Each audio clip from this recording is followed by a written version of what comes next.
know that you've always fought your brother's battles. I think it's time to put that aside.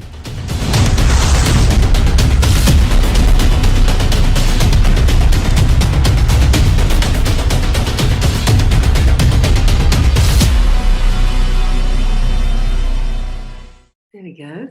Claudia, good morning. Hello. Jeff in Las Vegas. Thank you for joining me. Look at you and your fancy background. You'll like it, huh? I had to do a junket style just for us this morning. Very nice. Oh, you look beautiful. Look at your hair. It's gorgeous. Thank you. Yeah, it's the one line I was standing in where I wasn't chatting when God was handing out attributes. I was in the wrong line. You probably got all the wicked smarts. Yeah, well, thank you very much. I appreciate it. Well, thank you for joining me today to talk about Time Now, your new film. Tell us about your character in Time Now. You play Joan? Yes, good old Aunt Joan. Trying to be useful in the middle of a midlife crisis in a city that's on life support, and in a family also, same. She's lovely. I describe her as the crusty heart of the film, in what is a tragedy. She's trying to help nudge her niece in a better direction, and tries to do it gently and respectfully, and it's it's sad to witness that her efforts go unrewarded. Well, the movie's also about a twin returning home to find out. Yeah, a triplet, yes. But triplets and twins, they have a special connection, don't they? And that's what drives the character of Jenny. That's right. I mean, it's subtle too, and I think there was more information in the original draft, so it's great that you were able to pick up on that. I think and there was certainly more to explore of Jenny's backstory, which I think didn't make the cut. But she's troubled, and she's had a rough time adjusting since the death of her first sibling, and then when her second dies mysteriously under mysterious circumstances, she wants to go into denial and not really deal with it at all. And it's Joan who sort of coaxes her back into the family fray and back to Detroit to say, come on, you need to be here. You need to process this with your family. It doesn't go so well. And Time Now introduces Eleanor Lambert as Jenny. I mean, what a difficult role for a first-time actress, right? For a first lead role. I mean, this was very complicated role. It was. And she really blew me away. I knew it's a rare gig for me to take because there were so many unknowns, and I don't do things necessarily for the money, but it was such a micro budget, and which can sometimes be a red flag, but sometimes not. So I was curious, and I read the script, and I was curious about talking to Spencer, the director and writer. And I thought, this is going to live and die on how it goes really with Spencer and my rapport with him, and also whoever's playing Jenny. And she and I had a Zoom and hit it off right away.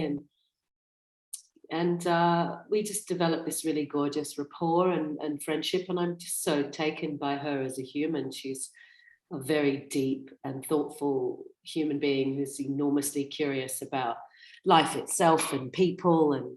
And so she was more than equipped and qualified as a person to tackle this content. And as an actress, tell me about how satisfying is it for you to work on indie films lately? How was your experience on Time Now? Because you've done such other big projects and television shows, but I understand that you're kind of gravitating towards these smaller films where you can pick and choose, especially with your character in Time Now, that you found something different and fresh in. Yeah, it's funny just listening to you say that back to me, because I have said that in other interviews, and I've just got, chills all the way through my body. It's deeply satisfying. There's something very, wow, I'm really emotional about it. There's something very, it's more relational, it's more human. It sort of takes me back to why I was in the business in the first place. There were no egos on this set. And that was it was a refreshing experience. It was a beautiful experience. I was valued. I think of myself sometimes more as a skilled technician than anything else, especially, on a TV or indie film set. They're quite similar because of the pace.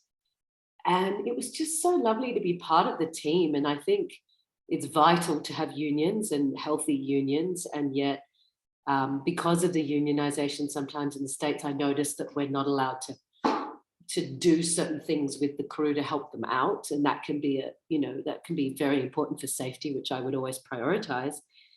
But, in these environments, when I can, in what would otherwise be considered crossing a line, and sort of help the DP out or do something, he was sort of scrunched up, he was 6 foot something and scrunched up in the bathtub to shoot my coverage. And I would do certain things and he'd go, oh my God, that's so helpful. You're so camera aware. And felt like he was going to cry because he thought he was going to have to figure all of this out on his own. And it was just so beautiful to be there and be able to do things that seemed to sort of count and matter. And I think on the big productions, a lot of times maybe producers don't really understand what an experienced actor can actually bring to these spaces.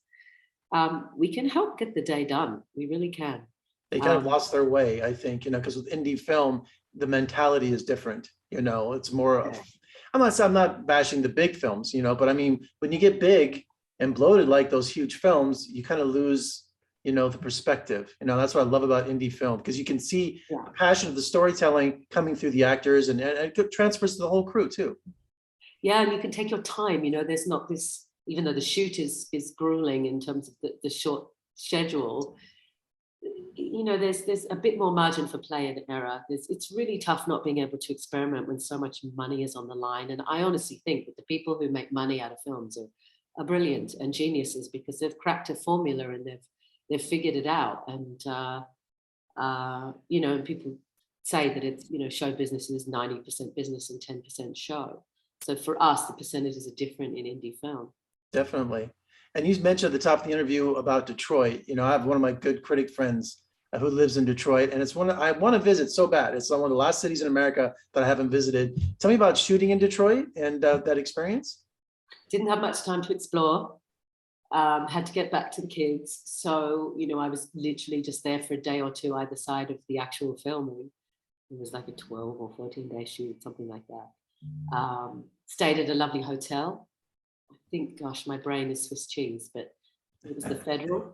I think that was the name of it.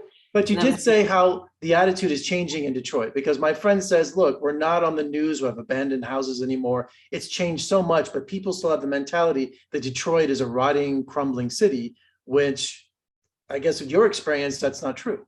Absolutely not. I saw, gentrification is a huge problem. So we need, striking some kind of balance and having people who live there whose voices are, if they can be heard politically and be able to help redevelop a city in meaningful ways. Otherwise, it's gentrified. I kept driving through these streets, literally driving through these streets in the picture car, and seeing all these houses that, excuse me, I've got a nasty cold at the moment. Driving through these streets and seeing these houses that looked like they were possibly abandoned, and it was sad, but at the same time, hopeful. That if the right people could come back to town, or if the right people who cared, especially artists, were willing to invest back in the town. I think, local Detroiters, what's the collective noun for people who... Yeah, you'll see a rebirth in Detroit, just like everywhere else. So, so yeah. It's without all the unfortunate corporatized regentification.